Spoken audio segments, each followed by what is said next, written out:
Pemirsa Suyanto.id, ketemu lagi dalam channel pendidikan Anda, sebuah channel yang kita gagas untuk berbagi pengetahuan dan belajar sepanjang hayat. Ayo dukung kami supaya channel ini eksis untuk channel alternatif bagi channel-channel yang diperlukan oleh siswa, mahasiswa, dan masyarakat, supaya tidak selalu dicekoi channel-channel yang tidak mendidik, berbasis pornografi, dan pola hidup yang hedonistik. Nah, apa yang kita bagi untuk kali ini? Kita berada di episode 7. Kita akan tetap berbicara mengenai dari best practice, kemudian next practice, kemudian what is the next practice for this time, yaitu next practice-nya adalah berbicara mengenai immersive technology dalam pembelajaran, atau yang sangat populer disebut dengan metaverse. Jangan kaget, saudara, sekarang universe sudah tidak ada lagi. Jadi ada metaverse sekarang, tidak ada universe lagi. Karena ada dunia lain yang diciptakan oleh teknologi. Nah, bersama kita, Rektor Universitas Cyber Muhammadiyah, dan beliau adalah juga ahli dalam bidang IT. Beliau adalah Dr. Bambang, yang juga Bambang Rianto maksud saya, STMT, dan tentu saja mari kita ikuti beliau. Kita sambut dulu. Assalamualaikum warahmatullahi wabarakatuh, Mas Bambang. Waalaikumsalam warahmatullahi wabarakatuh. Penginjang Prof dan para pemirsa. Matur nuwun, kita semua sehat walafiat. Gimana Mas, ini next practice yang sangat mencengangkan orang dan ke depan sangat menakjubkan, dan ke depannya lagi akan mendisrupsi pola-pola belajar konvensional. Gimana Mas? Terima kasih Prof. Jadi ini memang waktunya ya. Saat ini adalah momentum perubahan besar di mana teknologi imersif ini bisa kemudian dimanfaatkan secara maksimal untuk pembelajaran.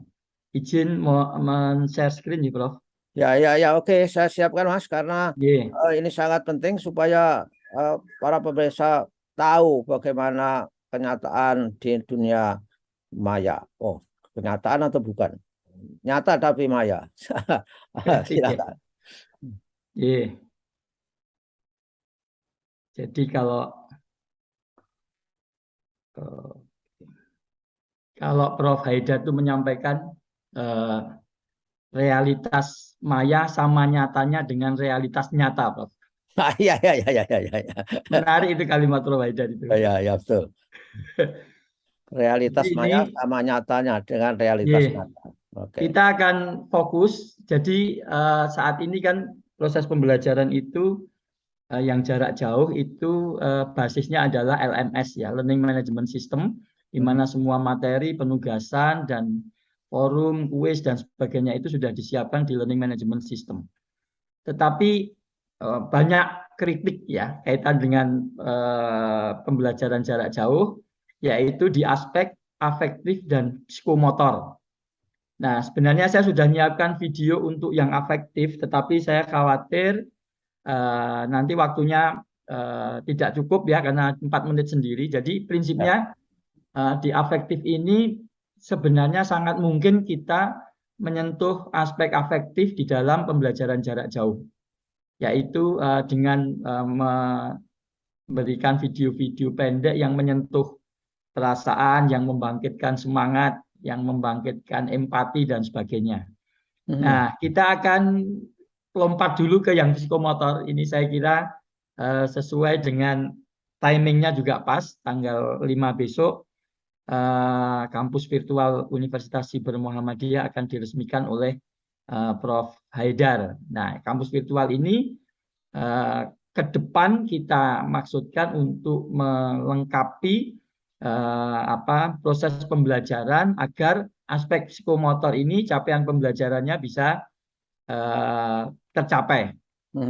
Nah, jadi immersive teknologi ini bahasa populernya adalah metaverse yang kita semua sudah lebih sering mendengar ya.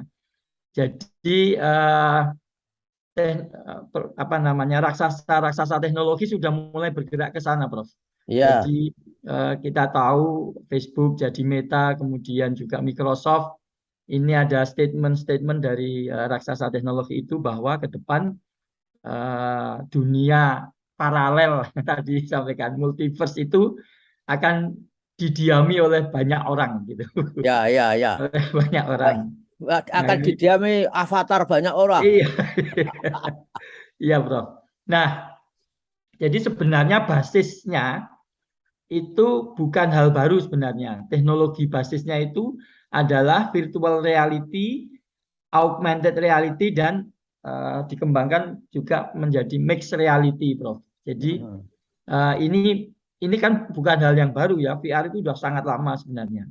Augmented juga sangat lama, tetapi perkembangan software dan hardware itu memungkinkan ini sekarang menjadi lebih terjangkau, lebih murah, dan lebih bisa memberikan layanan yang lebih kompleks ya. Artinya semakin memungkinkan ya, dengan kecepatan teknologi untuk pembelajaran jarak jauh, bandwidth juga sudah mulai memungkinkan untuk pemanfaatan yang lebih optimal. Nah, ini software-software yang terlibat di dalam pengembangan itu, Prof. Kemudian juga memerlukan, kalau kita ingin imersif, itu kita memerlukan headset. Walaupun bisa diakses dengan device biasa, gadget, handphone, laptop, komputer itu bisa. Tapi kalau ingin terasa betul-betul imersif, kita merasa ada di dalamnya, itu menggunakan headset. Virtual reality adalah kita subjek nyata masuk ke dunia maya. Secara sederhana definisinya begitu. Kalau augmented reality itu adalah kita menghadirkan objek maya ke dalam dunia nyata. Nah, nanti kita bisa lihat contohnya, Prof. Ya. Nah, ini headset-headsetnya itu sudah sangat variatif, bisa diperoleh dengan mudah, dan harganya itu variasinya luar biasa. 30.000 saja bisa dapat, Prof. Itu ya. Tapi masih memerlukan handphone ya. Jadi handphonenya dipasang di depan, di dalam sini ya. Tapi yang 60 juta juga ada, Prof.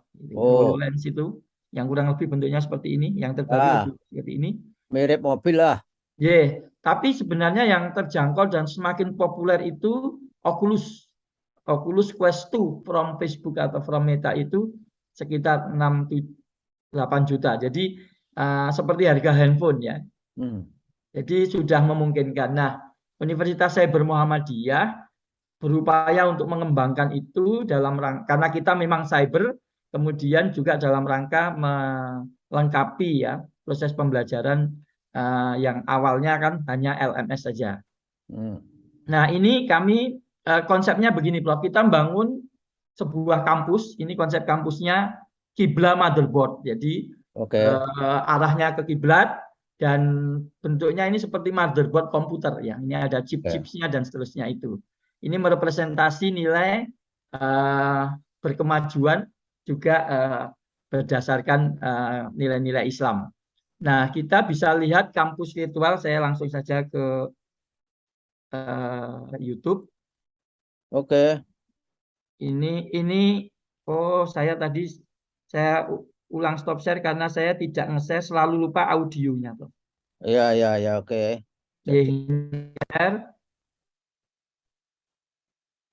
Jika menghitung makan waktu lama.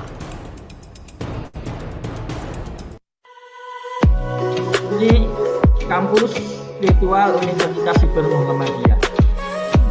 Kalau diwujudkan ini 45 hektar, Prof.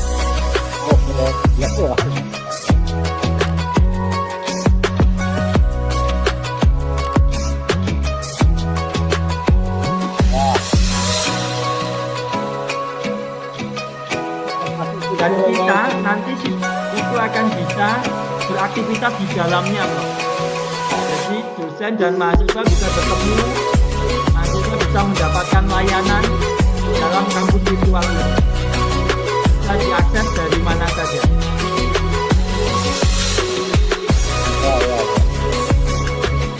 Nah, memang kalau menggunakan headset terasa betul ya seperti di dalam kampus. Kalau ini kan tetap 2 dimensi ya, Prof. Ya.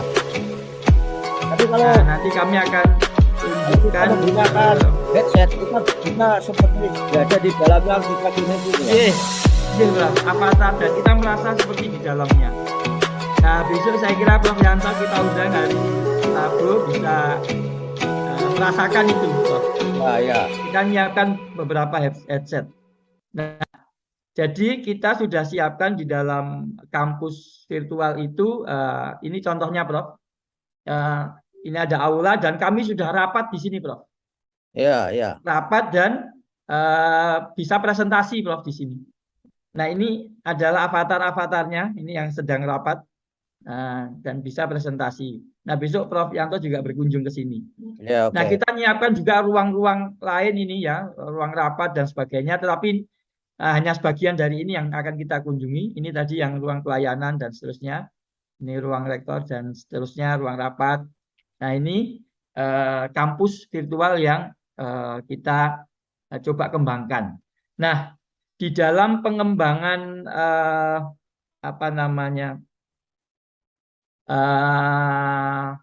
kampus virtual ini kita melibatkan, tadi saya sampaikan virtual reality. Jadi kalau menggunakan headset yang tadi saya sampaikan itu adalah kita memanfaatkan teknologi virtual reality ya. Tetapi ada satu lagi yang namanya augmented reality, Prof. Yang ini nanti mengisi aktivitas-aktivitas yang membutuhkan praktek misalnya, Prof. Ya. Saya mohon izin untuk menampilkan ini satu tampilan dari Microsoft HoloLens kaitannya dengan augmented reality ya. Ini mixed reality sih. Ya, oke. Kita tunggu sejenak untuk. Sudah, Prof? Sudah kelihatan, Prof? Oh, tidak ada. Tidak tershare. Saya lupa share screen lagi ya. Oke. Saya sudah. Nah, baru. Kalau bisa audio videonya bisa dipanggil. Ya. Oh iya. Supaya penjelasan sampean bisa terdengar dengan baik. Sekedap, Prof. Audionya masih mati ya, Prof? Jangan mati, maksud saya audionya jangan kenceng-kenceng mengalahkan penjelasan sampean. Oh gitu, ya. Tapi ini mati mboten, Prof, audionya sekarang. Ya, coba lihat. Saya share screen sekali lagi, Ya, oke. Jadi saya lupa. Ya ada, tapi yang mengalun aja. Saya tadi kurangi, tapi ternyata masih. Oh, ini saya. Oke. Saya kurangi ini, Prof. Ya, oke. Nah, ini adalah contoh augmented reality. Oke.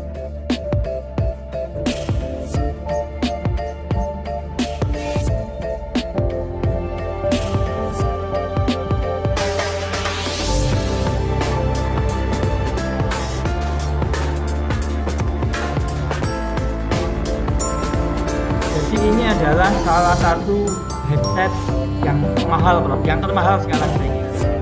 Microsoft HoloLens 2 ini 60 jutaan ya. Nah, ini bisa dimanfaatkan seperti itu, Prof. Apa yang dia lihat itu yang tampil itu, Prof. Jadi menghadirkan objek maya dalam dunia nyata. Jadi bisa untuk praktikal. Kalau dulu kadaver orang beneran, sekarang cukup hologram. Jadi kalau dulu potong-potong nggak bisa dipakai lagi, nah sekarang bisa dipakai, Prof. Bisa digunakan untuk berbagai tujuan.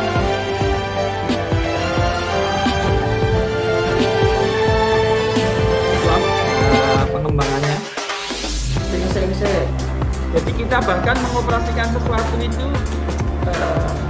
betul-betul hanya tangan kita dan merasakan sensasi mengoperasikan yang sama dengan real.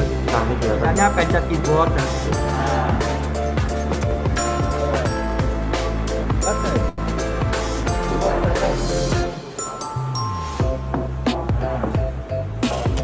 jadi begitu saja ini untuk augmented reality. Nanti saya akan tunjukkan lagi dalam format buku. Buku itu bisa kemudian memunculkan hologram bisa digunakan. Sudah ada YouTube tuh Mas, belajar di rumah masing-masing. Nanti kami akan tunjukkan.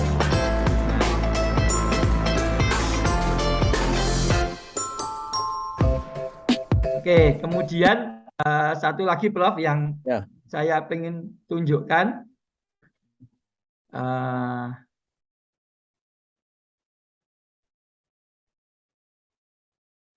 Oke, Saya sudah share belum ya? belum. Belum ya. Saya tunjukkan Ya. satu lagi Prof. Ya, yang augmented reality ini ya. Ya, yang augmented reality Prof. Musiknya kecil lagi, musiknya dikecilin. Masih kebesaran ya Prof? Ya, suara sampean kalah. Ye, saya coba kecilkan, moga-moga jadi kecil ini. Seperti diskusi kita tadi. Ya, ya. Saya siapkan dulu Prof sebentar. Ya, oke.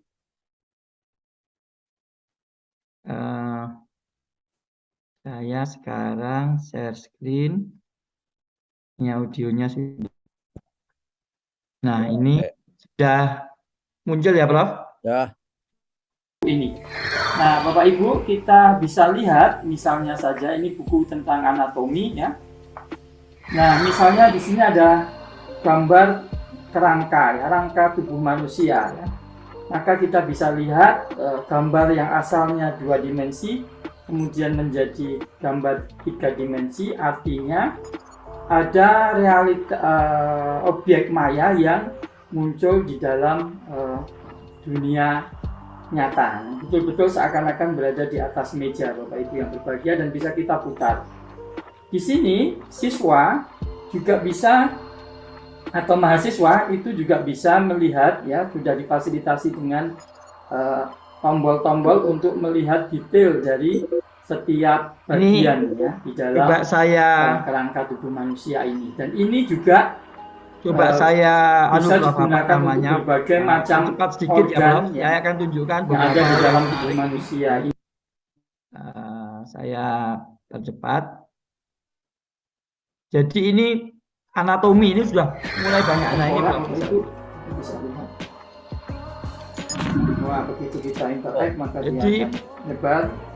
Kita bisa lihat. Laboratorium bisa di rumah, Prof. Bisa pelajari secara lebih detail dan bisa dilakukan di rumah. Semua sudah yang banyak itu kedokteran, engineering mulai yang rata-rata banyak Prof buku-buku seperti ini Prof. Keluarga sudah memiliki sekarang ini. Nah, ini otak bisa kita lihat bagian-bagiannya. Nah, itu Bapak Ibu ya. Saya kira mungkin demikian Prof. Ini sekedar apa namanya? Dan jadi inilah membuka wacana Prof bahwa seperti yang disampaikan Prof Haidar itu realitas maya sama nyatanya dengan realitas nyata.